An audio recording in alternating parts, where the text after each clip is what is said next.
What up? My name is Brett. Welcome back to Dragon Ball Legends. Today, we're taking a look at the Frieza Force tag. I almost said category, and then I was like, wait, that's Dokkan.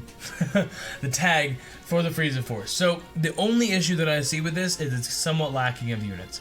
Other than that, so far, it's fantastic. Like, their extremes, even as the Sparkings are getting more and more powerful, their extremes do keep up, for the most part, with it. Man, it makes a couple other Sparkings pretty solid, so... If you enjoy Dragon Ball Legends content, make sure you go down below, subscribe to the channel, it's greatly appreciated, like the video, and make sure you leave me a comment, let me know, Android or iPhone, because being sub to the channel, leaving a like, and leaving a comment gives you a chance to win a gift card, $10 iTunes card, $10 Google Play card, and also I'm doing a Let's Play of Let's Go Eevee over on Twitch and on YouTube the night that it comes out at midnight or 10 o'clock, 11 o'clock, whenever I can get it up and going. So if you want to come through to that, feel free to. Keep an eye out for it. Anyways, let's get in. Let's talk about the Frieza Force and see what's up. Like I said, the only thing that's really lacking in this tag is the amount of units that it has. So we obviously started the game out with a couple of heroes. If I could click the right buttons, we have started out the game with a couple of heroes. Everybody was saying for a long time, you know, Green Frieza is fantastic, and he's not bad. I'm not going to tell you he's bad or anything like that. But it's just, you know, obviously he is a hero unit, so he doesn't hold up quite as he did at the beginning of the game. Same thing with Zarbon and Dodoria. I can't think of a time that I ever brought them into PvP, the hero versions of them at least. That's about all I really gotta say. They have okay stats, like 46,000 isn't bad strike attack, but truthfully, you're never really gonna use them. Since they made the Extreme Dodoria and Extreme Zarbon, there's kind of no reason to use the hero versions of him, because he just has better stats. It's actually, when you look at it, a 5-star hero has the same strike attack as a 1-star Extreme. So you can kind of tell where it's coming from, that it's not that bad. You know what I mean? It's not just like piss poor terrible. No, definitely not. It's not good, but it's definitely not terrible. Take a look over at Zarbon. You can see his stats overall pretty okay. They're nothing crazy. So their real benefit comes from them when they tag in and out with Frieza. So assist Frieza, plus 50% to blast damage of allied characters. Frieza for 25 timer counts when characters switch. So if you switch from Zarbon to Frieza, any Frieza unit, doesn't matter which one, boom, an additional 50% blast damage for that Frieza. And same thing with Dodoria. He has the exact same ability with Strike. That when you switch from Dodoria to Frieza, he gets 50% buff in Strike. So fantastic for really either one of the for like any of the Sparking Friezas. Like, it really doesn't matter. I think it's what, 2? Yeah. It really boosts up both of them nicely. I believe the blue one is more blast orientated, but don't quote me. I don't have the blue one, so don't quote me on that. Take a look at his Z abilities. Pretty nice. So this is where they get pretty good. That Frieza Force Blast attack during battle plus 25%. It's a high percentage. It's a nice stat. You know, you don't really necessarily want critical and stuff like that. Oh, plus 30% to critical? Sweet, bro.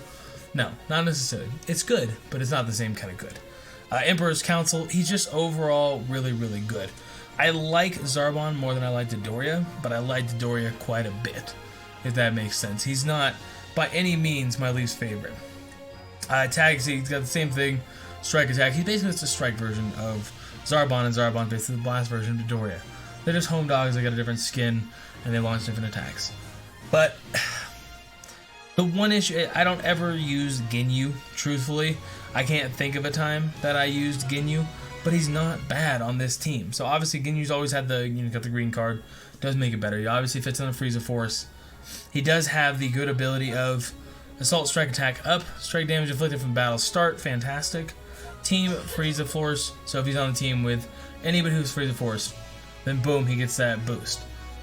It's solid, it's just, I'm not a Ginyu guy, you know what I mean? It's just, it's not my team.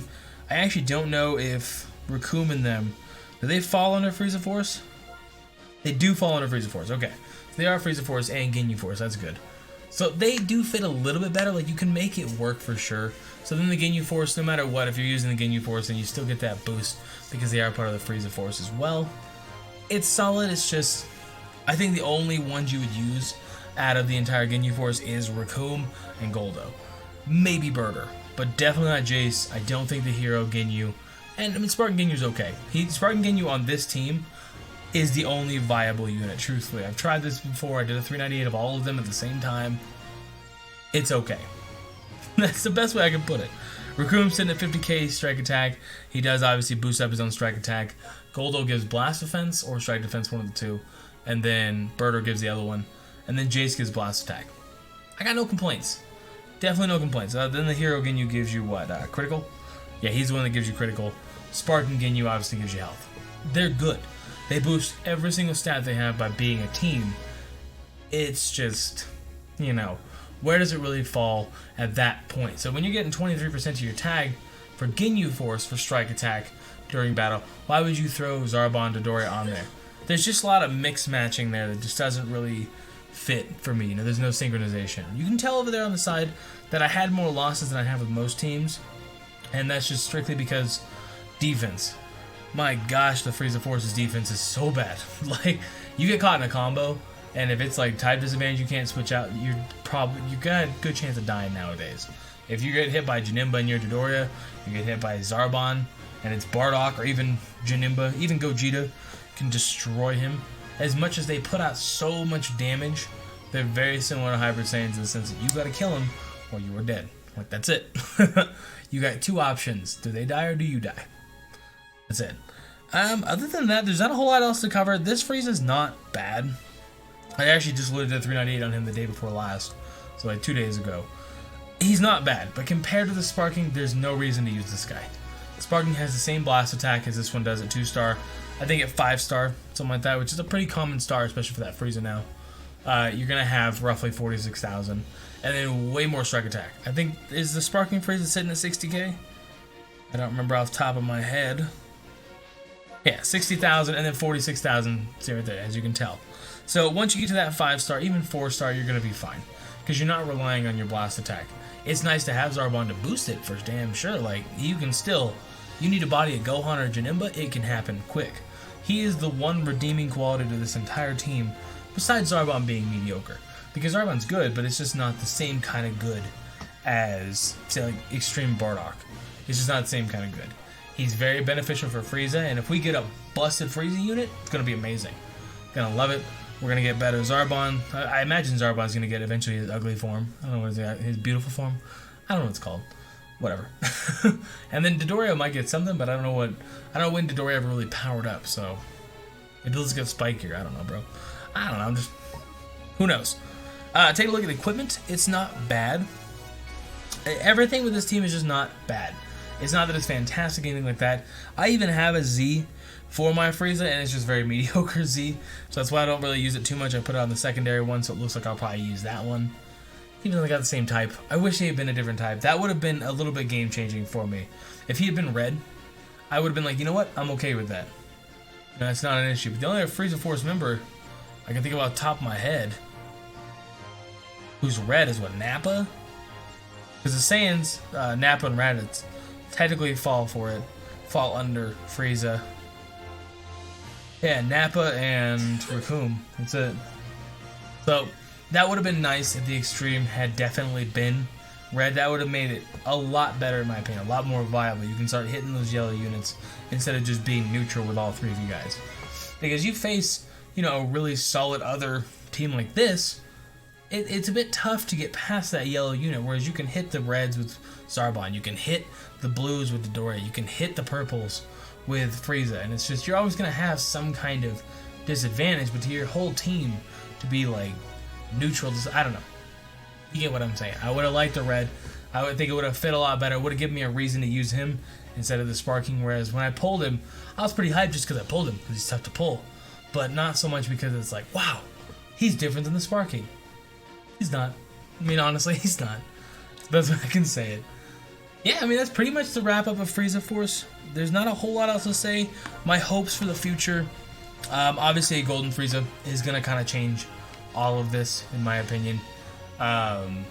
If we get Zarbon an upgrade for that, there's still a lot of growth for the Frieza Force, for sure. If we start getting some Extreme Ginyu Force that falls underneath Frieza Force, they start hitting 59,000 with their abilities and they're boosting each other up, that could be a viable team. And Ginyu Force, when it very first came out, it wasn't bad. Definitely, ooh. Oh, I thought there was a spider on my neck, it's a tag. Got a little scared there for a second there. No, definitely. When we get an Extreme Ginyu Force, or even a Sparking Ginyu Force, something along those lines, that's going to be a different story. For the time being, Heroes, meh. There's kind of no point, honestly. You definitely can. You can run the Ginyu Force. It's tough. It's kind of fun because it's tough. But give it a shot. See if you dig it. Frieza Force is not a bad team. It's just they have a lot of upgrades to go.